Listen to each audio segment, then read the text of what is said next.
বিসমিল্লাহির রহমানির রহিম। প্রিয় দাগনভূঞাবাসী এবং সাংবাদিকবৃন্দ, ব্যবসায়ীবৃন্দ, আপনারা দেখছেন আজকে সকাল থেকে আমাদের দাগনভূঞা ছাত্রদল এবং যুব দলের নেতৃত্বে দাগনভূঞা পৌরসভার যে দাবনা খাল, আপনার বহুদিন ধরে যেটাতে কাজ হয়নি, আজকে আমরা সকাল থেকে এখানে ময়লা আবর্জনা যেগুলো খাল পরিষ্কার করে তুলে রাখা হয়েছিল, যেগুলোর কারণে আমাদের দাগনভূঞা এই যে চৌধুরীহাট রোড, নামার বাজার অংশ আর ফাজিয়াট রোডের অংশের মানুষের চলাফেরা করতে সমস্যা হচ্ছে।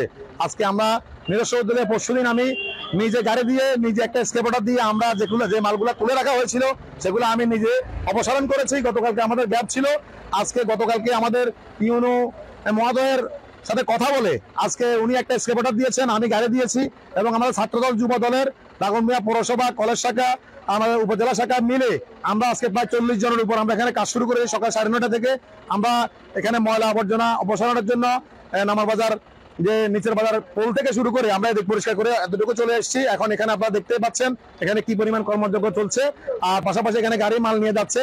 আমাদের এখানে যে আপনার বাইপাস যে রোডটা আছে, গুদাম কোয়ার্টারের বাইপাস রোডটা দিয়ে অনেক ময়লা জমেছিল, এগুলো স্কেপটার উঠিয়ে দিচ্ছে। এখন আমরা নামার বাজার রোডটা কমপ্লিট করেছি, এখন আমরা এই রোডে কাজ শুরু করবো ইনশাল্লাহ। আর আজকে যদি আমাদের কাজ কমপ্লিট না হয়, ইনশাল্লাহ আপনারা দোয়া করবেন আমরা যাতে সবাই আজকে কাজ করার পরে সুস্থ থাকি, তাহলে আগামীকালও আমরা কাজ করে অন্তত আমাদের যে রোডটা, দুইটা রোডকে আমরা পূর্ণাঙ্গভাবে পরিষ্কার করে পানি দিয়ে ধুয়ে দেওয়ার আমাদের প্ল্যান আছে। আপনারা দোয়া করবেন, ভালো কাজে আমাদের পাশে থাকবেন।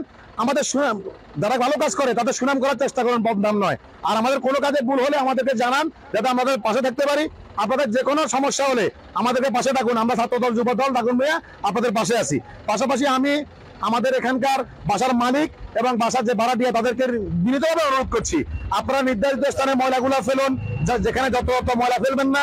আমরা খাল পরিষ্কার করি, আপনারা ময়লা ফেলে খালটাকে ভরাট করে দেন, যে কারণে বারবার পরিষ্কার করেও আমরা কোনো সচেতনতা দেখাতে পারছি না, আমরা এখানে প্রতিকার পাচ্ছি না। সে কারণে আপনারা খালটা যাতে ময়লা না ফেলে যে কোনো নির্ধারিত স্থানে ফেলুন, যাতে আমাদের খালটা পরিষ্কার থাকবে, পানি নিষ্কাশন হবে। বন্যা হলেও আমাদের পানিগুলো নেমে গেলে আমাদের কষ্ট কম হবে। সকলের স্বার্থে, দশের স্বার্থে আপনারা সবাই কাজটা চেষ্টা করুন। আমাদের সাথে আজকে আমাদের বাজার কমিটির সম্মানিত সাধারণ সম্পাদক জসিমুদ্দিন আয়দান লিটন ভাই আমাদের সাথে উপস্থিত আছেন। আমাদের এখানে ছাত্রদল যুব দলের কলেজ শাখার সাবেক সভাপতি উপস্থিত আছেন, বর্তমান সাধারণ সম্পাদক উপস্থিত আছেন, পৌর যুব দলের বিভিন্ন পর্যায়ের নেতৃবৃন্দ, বিভিন্ন ইউনিয়ন নেতৃবৃন্দ উপস্থিত আছেন। আমরা 40 থেকে 45 জন কাজ করতেছি। আমরা চাই সকলে আমাদের জন্য দোয়া করবেন, দোয়া আর ভালোবাসার জন্য আমরা কাজ করছি। যারা দেখছেন সকলকে আসসালামু আলাইকুম। আমরা ব্যবসায়ী সমিতি থেকে প্রায় 5 মাস আগে ব্যবসায়ী সমিতি থেকে আমরা ইউনো মহোদয়কে একটা দাবি জানিয়েছিলাম যে দাবনা খাল খননের বিষয়ে। তো উনি খনন করার কারণে আমরা ব্যবসায়ী সমিতির পক্ষ থেকে আমরা আপনাকে ধন্যবাদ জানাই। পাশাপাশি খনন করে যে ময়লাগুলো উপরে ফেলেছেন, এটা পটিক ছাত্রদল যুব দলের নেতৃত্বে নিয়ে আজকে এটা পরিষ্কার করে আমরা পটিক সহ ছাত্রদল যুব দলকে পাশাপাশি পলাশা রয়েছে, সকলকে আমরা ধন্যবাদ জানাই। এবং আমরা আমাদের এখানে যে ব্যবসায়ীরা আছে তারা যেন ভবিষ্যতের দাবনা খালের মধ্যে যেন ময়লা যেন না পালায়, এটা আমরা ওনাদেরকে সতর্ক করেছি এবং সতর্ক করে দিব। তো সকলকে ধন্যবাদ। বিশেষ করে আজকে ইউনো মহোদয়কে আমরা ধন্যবাদ জানাই এই দাবনা খাল পরিষ্কার করার জন্য।